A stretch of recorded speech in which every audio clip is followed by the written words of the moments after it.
Welcome to The Explainer. Today, we're cutting through the noise and looking at the incredibly high stakes of corporate sustainability. We're not talking about marketing buzzwords or generic mission statements today.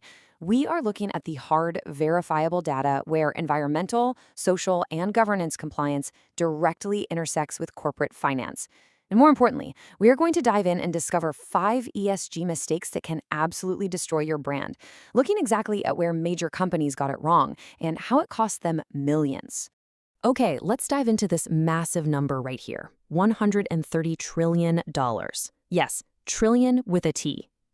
That is the total global capital currently guided by ESG criteria. This isn't just some passing marketing trend, it's a full-blown financial revolution. Institutional investors controlling this capital have integrated sustainability metrics directly into their index construction. If you hit the metrics, you command lower borrowing costs, saving your company tens of millions. But if you miss them, or worse, if you fake them, the penalties are absolutely brutal.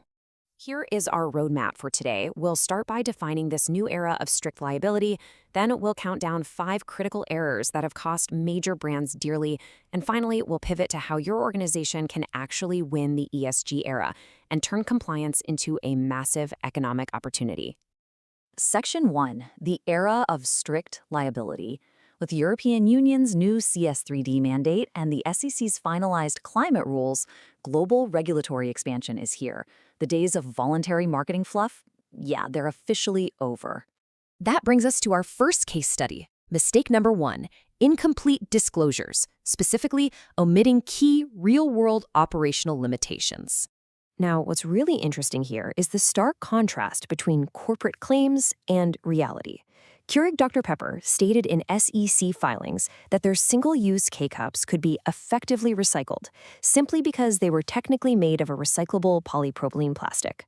But the reality on the ground? Well, the SEC found that 2 of the largest recycling companies in the United States, who operate over a third of national recycling facilities, had explicitly told Keurig they wouldn't take the pods. Curbside recycling for them was just commercially unviable. Because Keurig omitted that crucial piece of negative feedback from those major recycling firms, it resulted in a massive $1.5 million civil penalty. The SEC basically established that asserting a product can be effectively recycled without disclosing the real-world systemic limitations violates securities disclosure rules. Your disclosures have to be complete, not just technically true in a vacuum. Let's shift over to mistakes 2 and 3, greenwashing. This is all about relying on deceptive buzzwords. Just look at this striking quote from Sanjay Wadhwa at the SEC regarding Invesco advisors, saying it doesn't make it so.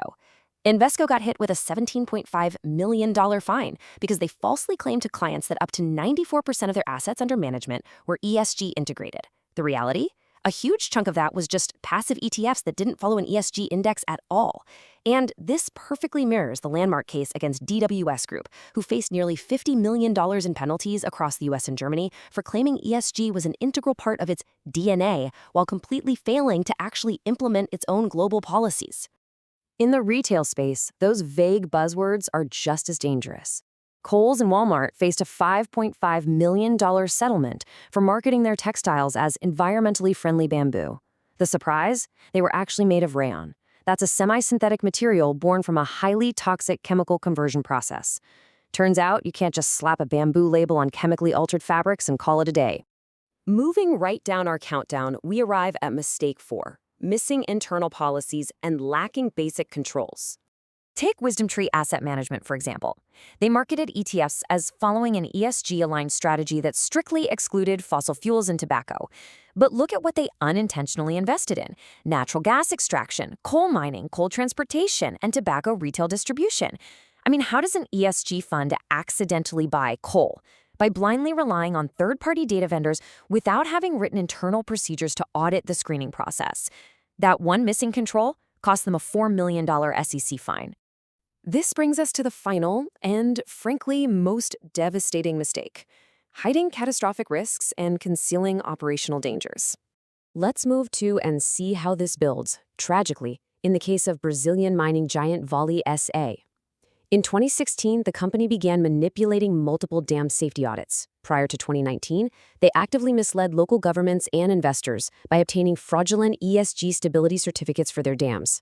And then, in January 2019, the Brumadinho Dam collapsed. It killed 270 people and released toxic mining waste right into the local ecosystem. Alongside the horrific human cost, this disaster erased over $4 billion of Vale's market capitalization. When we pull back and look at the whole picture, the financial toll is staggering. Vale paid a nearly $56 million settlement, DWS Group paid nearly $50 million, and tens of millions more were drained from Invesco, Kohl's, Walmart, and WisdomTree. The clear takeaway here? Regulators aren't just looking for outright fraud anymore.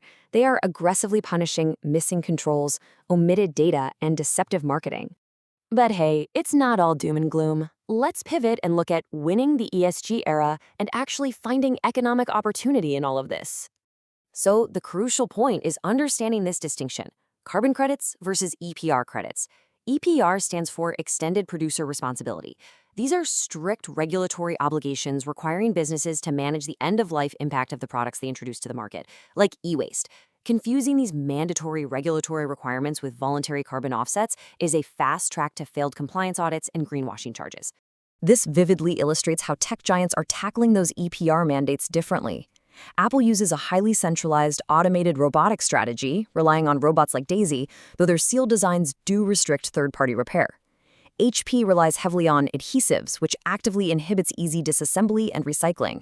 But Dell's approach is really fascinating. They focus on upstream modular engineering with initiatives like Concept Luna. By eliminating glues and complex wiring right at the design stage, they address the e-waste crisis directly before a product even ships, making material recovery vastly easier and cheaper. And why does modular design and e-waste recovery matter so much? Because properly managing electronic waste and securing those EPR credits isn't just about avoiding SEC fines, it's about tapping into massive, high-yield emerging markets. To put that into perspective, scaling India's formalized e-waste sector alone represents a 50,000 crore opportunity. Leveraging digital marketplaces and national EPR credit trading systems allows first movers to secure a consistent material supply and build highly profitable policy-backed recycling operations. The era of sustainability as a mere PR exercise is totally over.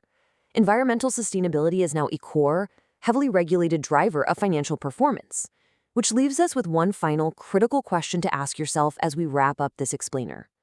Are your ESG disclosures operationally verifiable, backed by rigorous internal audits? Or are you risking your brand's future by just hoping no one checks the data? Take the time to audit your internal policies today so you can confidently align your sustainability goals with concrete, verifiable data tomorrow. Thank you so much for joining me and keep learning.